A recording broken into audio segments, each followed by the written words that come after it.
What's going on, pipe people? The Pipe Hunter back at you. Absolutely beautiful out today.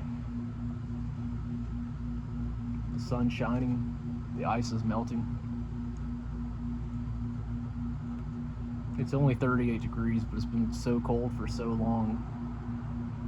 It seems like weeks, if not months, since I've felt the sunshine on my face, that 38 degrees and sunshine actually feels really nice.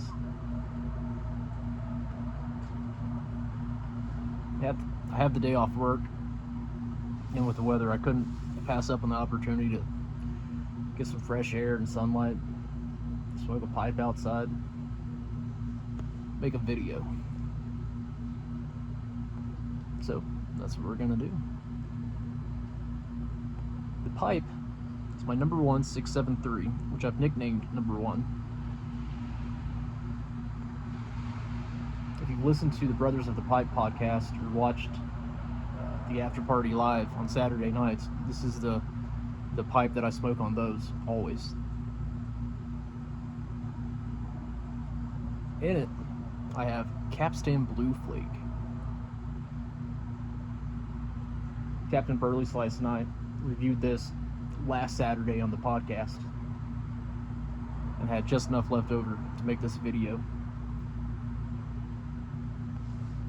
And so Capstan Blue and I go back a ways. It's a blend that I used to smoke a good bit. And it's funny, I haven't smoked it in a couple of years, but as soon as I lit that first bowl up, it just felt so familiar.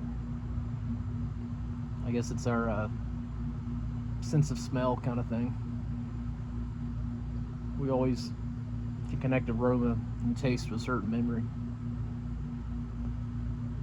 But also, it's like if you have a good friend that you've gone a couple of years without speaking to, and you get the chance to talk to them, you pick right back up where you left off, like right in the middle of the conversation. That's kind of my experience smoking this again. So Capstan Blue is a real classic Virginia flake that about everyone has smoked, and if not, everyone should at least smoke it once. A real golden standard blend that's been around for a long, long time.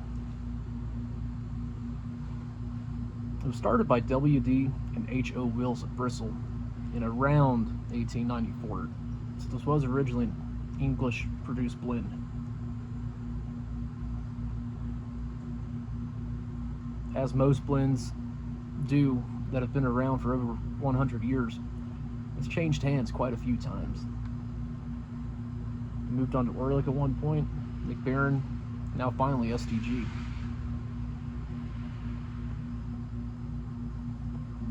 The version that I'm smoking is from 2022, so this is the one that I'm familiar with.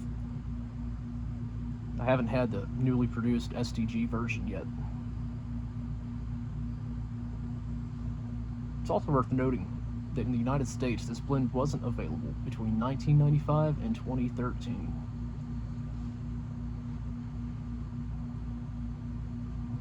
Going a little deeper into the history of this blend,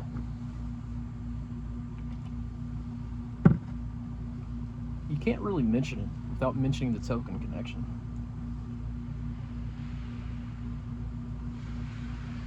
So this was the favorite blend of J.R.R. Tolkien, who of course was the author of The Hobbit and The Lord of the Rings.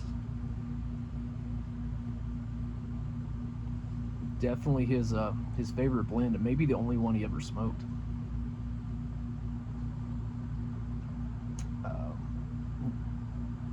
His kids said that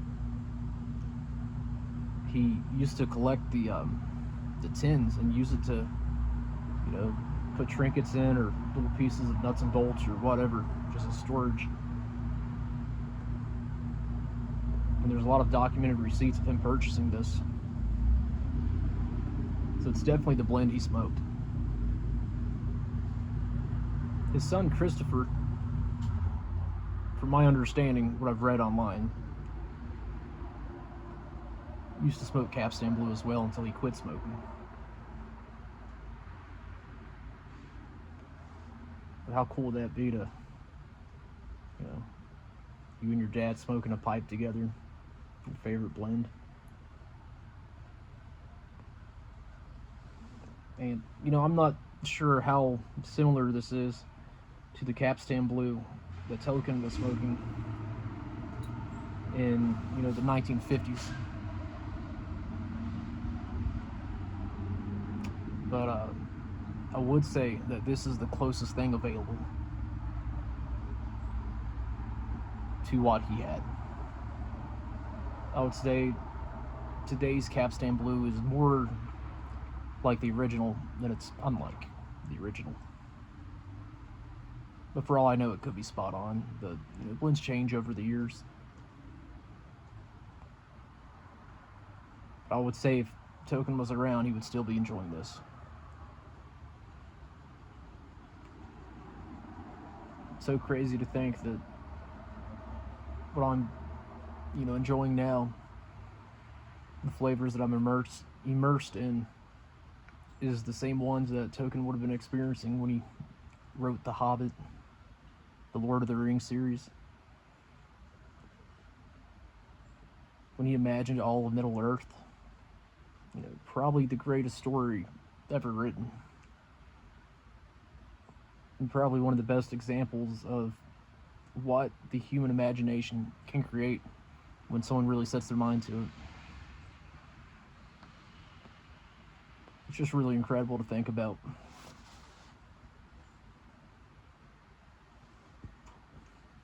I started smoking Virginias around 2018. At that point in my journey, I was really an English guy. Dunhill 965, Peter Stokeby Proper English, GLP's Maltese Falcon.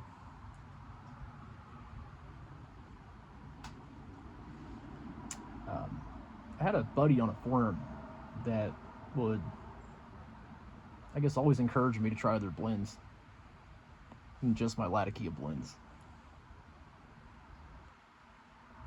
And he said I should try some Virginia blends. I had a few here and there that I enjoyed, but it didn't really click. I had tried Orly Golden Sliced, and that was really nice. I went through the Peter Stokeby Virginia Flakes, especially the Luxury Navy Flake. The Luxury Navy Flake and Orly Golden Sliced, they're really good Virginia flakes, but they're very bright and citrusy. And it just wasn't quite what I was looking for at the time, being a Latakia guy. I enjoyed it, but not something that would become my everyday style blend, So my buddy sent me a care package full of Virginia samples. One of those samples was Capstan Blue. As far as my pipe smoking goes, it changed my life. To the best of my knowledge, this was the first blend that I had that was a Virginia that wasn't bright and citrusy. It had more depth of flavor, a little bit darker. It was the first bready Virginia that I smoked. It had that baked bread component. I fell in love with it.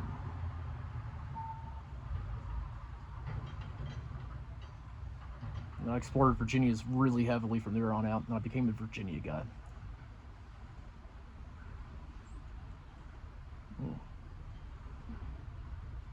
And so when you first get the tin, you open it up.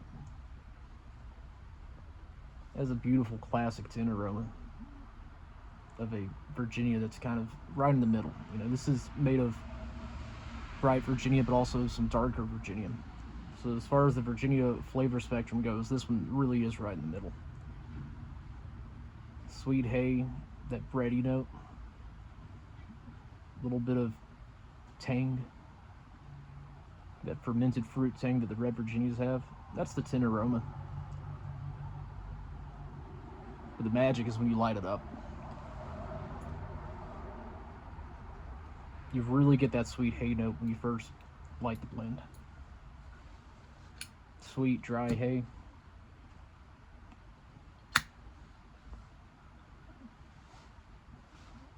the baked bread note that I was mentioning, my first time experiencing that, it had its own kind of subtle sweetness to it.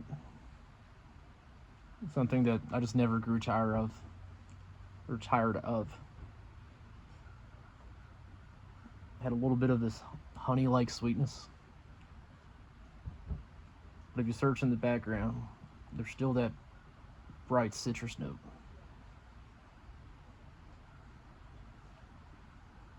Maybe a touch of grass, but those are background players.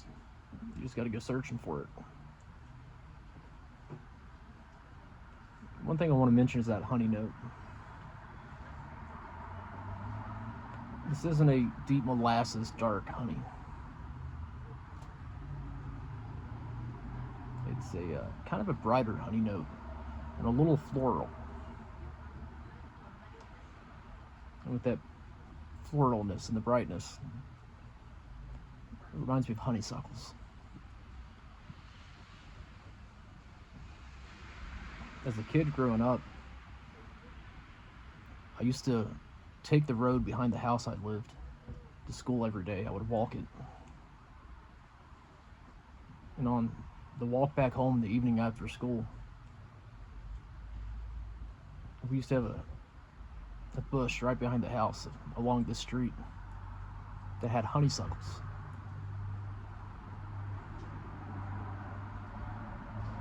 Whenever they were in bloom, I'd always take the time before I stepped into the yard to take a few of those honeysuckles and pull them out and enjoy the nectar from it. And that's what this reminds me of. Every time I enjoy this blend, it kind of takes me back to, being 10 years old, back at home, beautiful warm day, looking forward to enjoying a honeysuckle. It smokes really well, Capstan Blue. It lights well, it stays lit well. It is a Virginia blend, so you have to watch your cadence. If you smoke too fast, it will get a little hot, but you can kind of tell when it's doing that. I think for the most part, it smokes really cool. This has a little bit of age to it, about 4 years, but even fresh from the tin, there's no real edge or sharpness from the Virginias. This smokes great fresh out of the tin.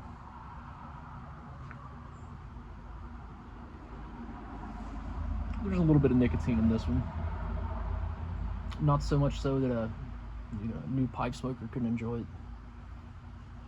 Just enough that a new smoker would enjoy it, but a more seasoned smoker would be satisfied. Nice, comfortable level.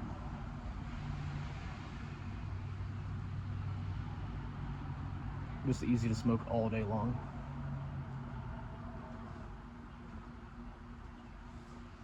So who would enjoy this blend? Well, as I mentioned before, this is a classic that most everyone has tried.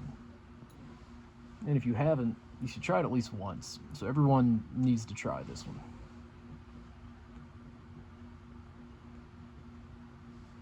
I think this would be a good beginner Virginia Flake for the new pipe smoker, as long as they're watching their cadence and not puffing too quick. But it's very user friendly, repeatable. This was, again, when I was a new Virginia smoker. This is the blend that, converted me over. I think, this would be a good alternative to Virginia smokers that like very nuanced, complex Virginia profiles. Someone like that, but wanting more of a daily Virginia to smoke. That's a little bit more simple, but still really good flavors and deep flavors.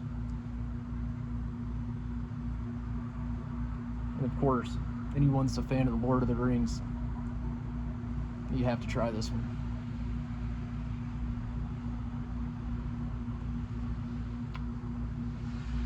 So I just mentioned how it would be a good daily blend, something you can smoke all day. as long as your palate and body chemistry will let you smoke a Virginia all day. The one problem with it being an all-day blend is it's only available in a tin, and for a 50 gram 1.75 ounce tin, it is currently $24.90, so $25 a tin.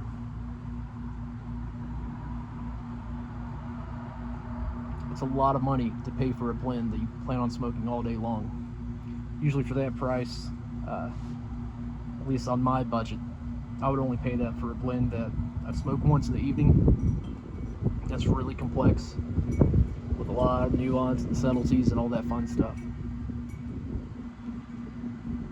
I would think it's a little pricey for a all-day style blend, but it probably is the best all-day style Virginia Flake you can get. And I really could see myself smoking this all day. I have. But back in the day, it was always a little bit more expensive than other 10 Virginia Flakes, but not like it is now. To my palate, the closest alternative to this would be what is called today Peterson's Flake, which at one point was Dunhill Flake or Dunhill Light Flake. All the same. It's not exact, but it's very close. But it's still a little on the pricey side at $19.70. But just a little heads up for anyone looking at this or looking for an alternative to it. But that's all I have for this one. Thank you guys for stopping by, enjoying a smoke with me in this beautiful weather. I hope you all have a great weekend, and we'll catch you next time. Keep smoking, keep puffing, keep enjoying.